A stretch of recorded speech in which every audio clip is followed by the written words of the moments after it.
यह संपादकीय डिक्टेशन 80 शब्द प्रति मिनट की गति से अमर उजाला समाचार पत्र दिनांक 7 मार्च 2025 से है। यदि यह आपको अच्छा लगे तो लाइक, शेयर और सब्सक्राइब अवश्य करें। रेडी।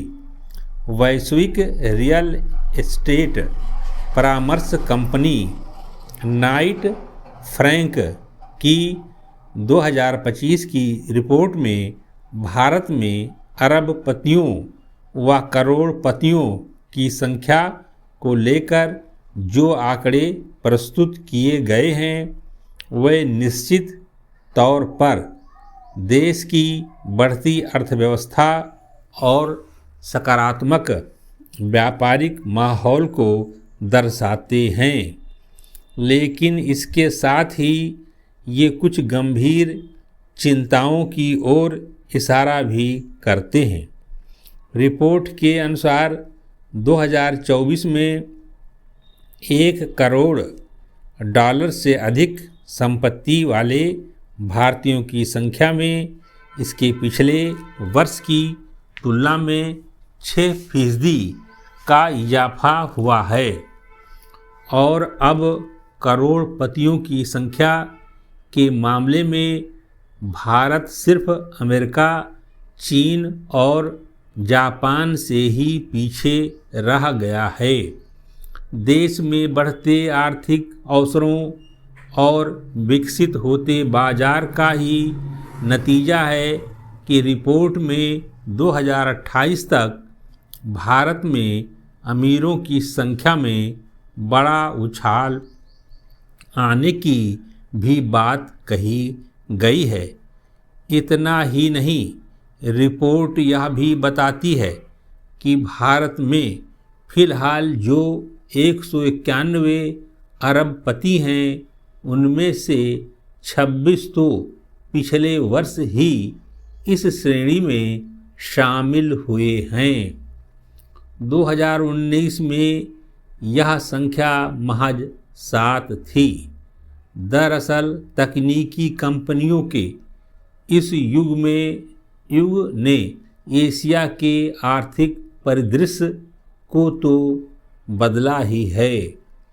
स्मार्टफोन की बढ़ती पहुंच व स्टार्टअप संस्कृति ने भारत में भी प्रभावशाली प्रगति की राह खोली है और देश को फ्रांस, ब्राज़ील और रूस जैसी दूसरी बड़ी आर्थिक शक्तियों के साथ खड़ा कर दिया है।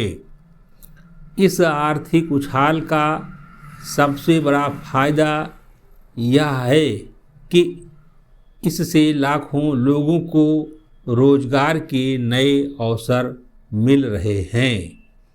नए व्यवसायों और तकनीकी नवाचारों के चलते समाज में सकारात्मक बदलाव भी आ रहे हैं। समृद्धों की बढ़ती संख्या को उन सरकारी योजनाओं की कामयाबी का भी प्रतीक माना जा सकता है जो स्वरोजगार को प्रोत्साहन देती है, लेकिन इसका एक दूसरा पहलू भी है। कुछ ही समय पहले जारी की गई एक अन्य वैश्विक रिपोर्ट का कहना है कि भारत में 1% सबसे अमीर लोगों के पास देश की कुल संपत्ति का 40% से अधिक हिस्सा है, जबकि नीचे से 50% आबादी के पास कुल संपत्ति का केवल 3% हिस्सा ही है। जाहिर है कि देश की बड़ी आबादी अब भी न्यूनतम वेतन और बुनियादी सुविधाओं के लिए संघर्ष कर रही है। यह स्थिति संपत्ति के निर्माण के साथ उसके न्याय संगत वितरण पर ध्यान देने की ज़रूरत को भी इंगित करती है। अरबपतियों व करोड़पतियों की बढ़ती संख्या यकीनन इस बात का संकेत है कि भारत आर्थिक रूप से सशक्त हो रहा है और वैश्विक स्तर पर प्रतिस्पर्धी भी बन रहा है। लेकिन यह उपलब्धि तभी सार्थक होगी जब आर्थिक तरक्की का फायदा सबको बराबर मिले। समाप्त।